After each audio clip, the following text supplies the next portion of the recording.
Hello friend, मैं स्वागत करता हूं आपकी खुद की इंटेलिजेंट क्लासेज में। तो आज हम पढ़ेंगे बहुत ही महत्वपूर्ण चैप्टर राष्ट्रपति और उपराष्ट्रपति के बारे में।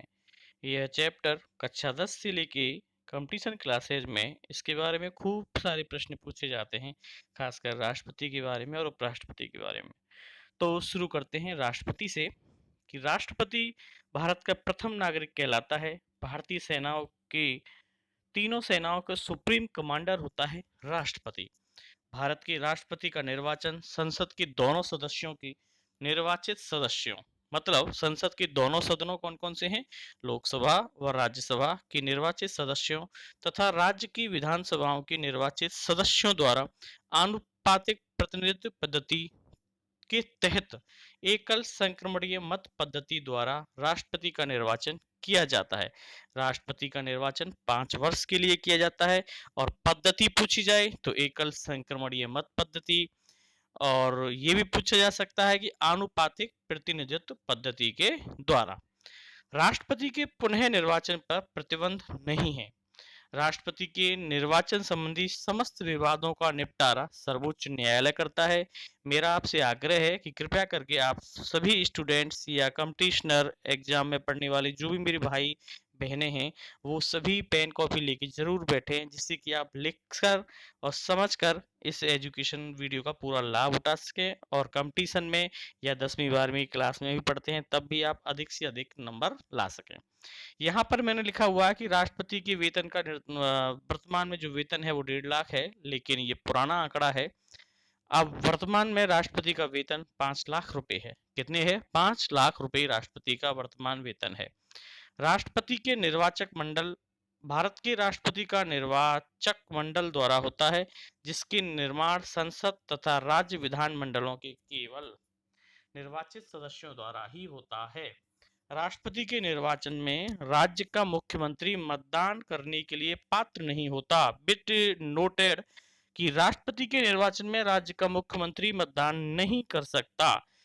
कब, किस कंडीशन में? जब मुख्यमंत्री राज्य का विधानमंडल में उच्च सदन का सदस्य हो। विधानमंडल में उच्च सदन, उच्च सदन का मतलब है विधान परिषद या विधानसभा।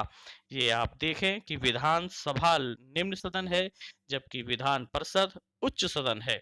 यदि मुख्यमंत्री विधानमंडल में उच्च सदन का सदस्य होगा तो वो मुख्यमंत्री राष्ट्रपति के निर्वाचन में या मतदान करने के लिए पात्र नहीं होगा।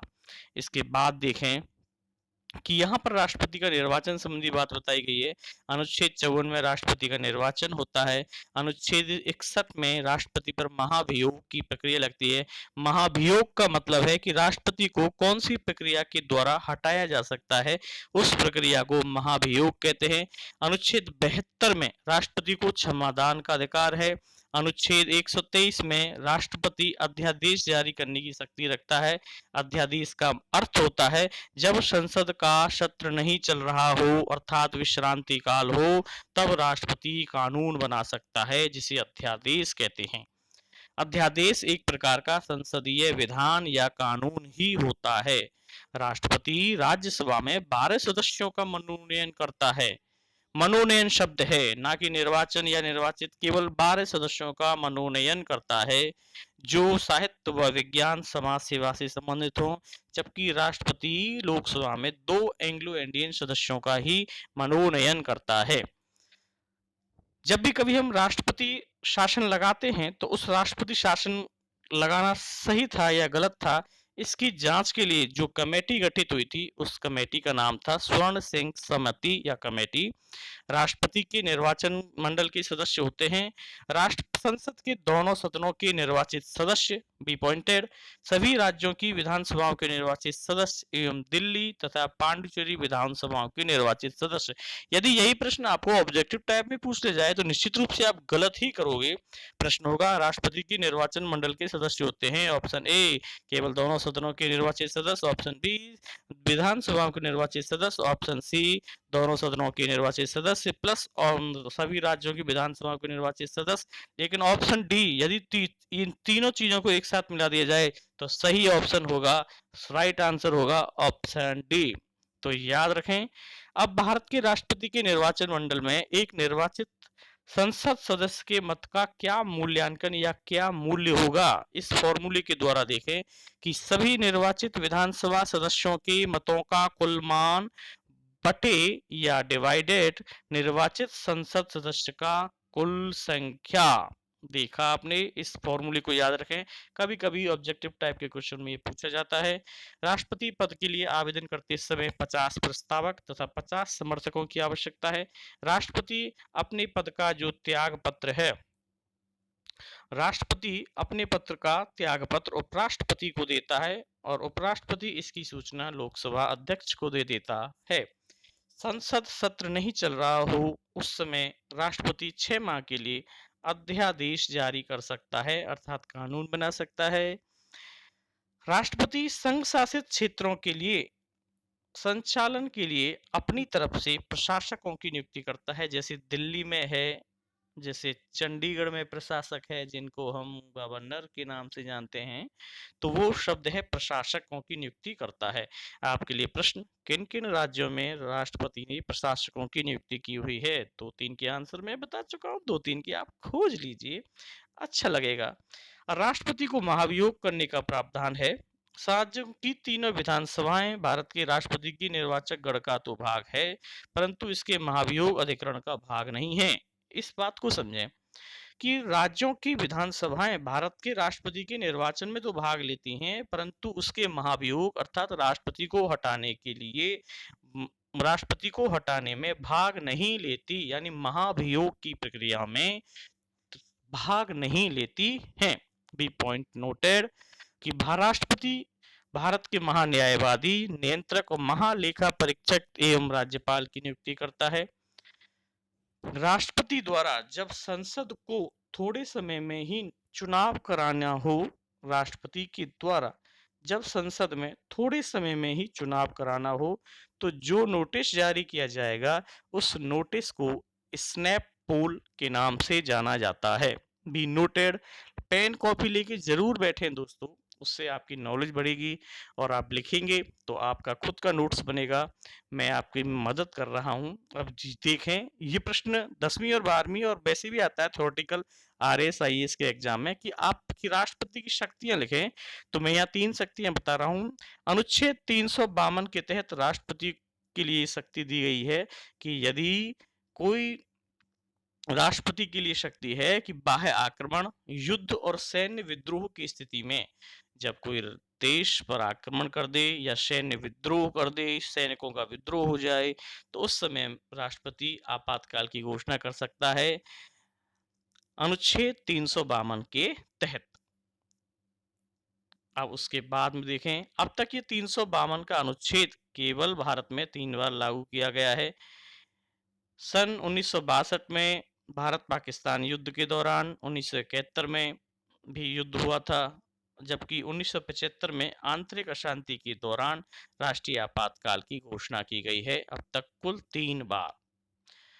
अब दूसरा राष्ट्रपति की शक्ति देखें कि अनुच्छेद 356 के तहत यदि संवैधानिक तंत्र विफल हो जाए तब राष्ट्रपति शासन की घोषणा कर सकता है। संवैधानिक तंत्र की विफल हो जाने पर सर्व स्वतंत्र भारत में सर्वप्रथम राष्ट्रपति शासन पंजाब में लगाया गया था। बी नोटेड, ऑब्जेक्टिव टाइप है कि स्वतंत्र भारत में पहला राष्ट्रपति शासन पंजाब में लगाया गया था। प्रधानमंत्री इंदिरा गांधी जी के टाइम में सर्वाधिक राष्ट्रपति शासन लगाया गया है, लगभग 50 बार, जबकि केरल, उत्तर प्रदेश और पंजाब में ऐसी 3 राज्य हैं जहां सर्वाधिक राष्ट्रपति शासन लगाया गया है। अनुच्छेद 360 के तहत राष्ट्रपति वित्तीय आपातकाल की भी घोषणा कर सकता है यदि फाइनेंस संबंधी समस्या, यानी भारत में से मुद्रा खत्म हो जाए या मुद्रा ही ना मिले, लोगों को बिल्कुल त्राही त्राही कर जाए, जैसे नोटबंदी इस प्रकार की हो कि मुद्रा ना छपे ना व्यक्तियों के पास मुद्रा हो, तो वो एक प्रकार का फाइनेंशियल आपातकाल होगा, वित्तीय आपातकाल। लेकिन ऐसा अभी तक हुआ नहीं है भारत में, केवल एक बार अटकलें लगाई गई थी प्रधानमंत्री मोरारजी देसाई जी के टाइम में। अब यदि देखें कि भारत के राष्ट्रपति के बारे में देखें कि भारत का जो पहला राष्ट्रपति थे वो थे डॉक्टर राजेंद्र प्रसाद। 26 जनवरी 1950 को इन्होंने पदभार संभाला। देश में अब तक सर्वाधिक अवधि तक रहने वाले राष्ट्रपति हैं। 2 लगातार चुनावों में विजयी रहने वाले एकमात्र राष्ट्रपति। इनके बाद दूसरे राष्ट्रपति हुए डॉक्टर सर्वपल्ली राधाकृष्णन, जो कि भारत के पहले उपराष्ट्रपति थे। यह प्रथम गैर राजनीतिक राष्ट्रपति थे। डॉक्टर जाकिर हुसैन इस पद पर मरने वाले प्रथम राष्ट्रपति, यानी राष्ट्रपति पद पर मरने वाले प्रथम राष्ट्रपति रहे डॉक्टर जाकिर हुसैन जी। जबकि निर्दलीय प्रत्याशी के रूप में राष्ट्रपति बनने वाले पहले राष्ट्रपति थे डॉक्टर वी गिरी, जो कि देश के चौथे राष्ट्रपति के रूप में जाने जाते हैं।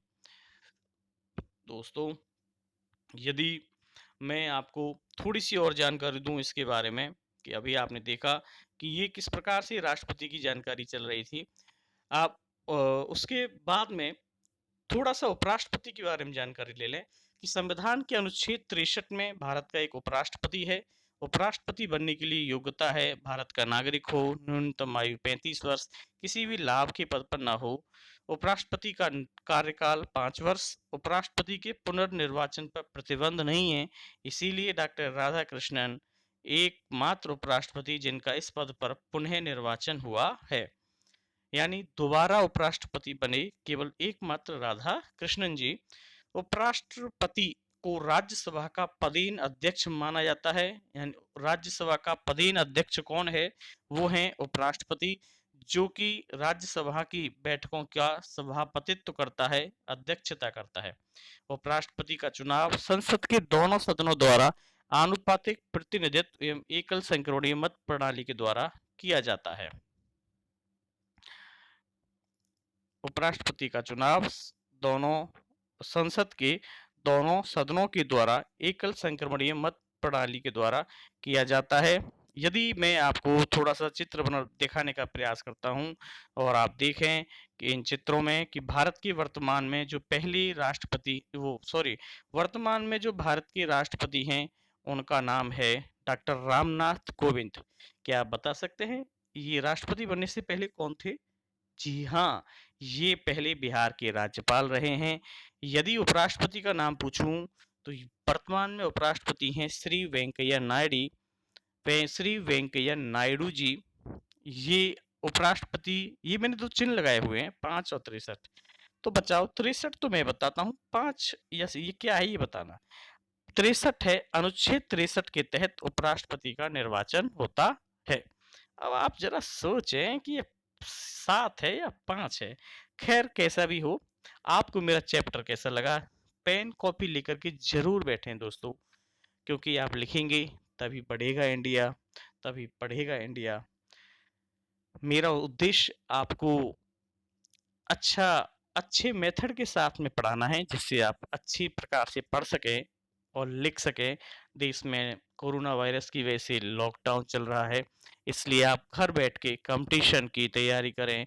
10वीं से लेके कंपटीशन बेसिस तक को सबकी तैयारी के चैप्टर्स बनाए गए हैं, जो कि धीरे धीरे मेरे चैनल इंटेलिजेंस क्लासेस पर आते जाएंगे। एक एक एपिसोड या फिर एक एक सिलेबस को मैं धीरे धीरे आपको पढ़ाता जाऊंगा।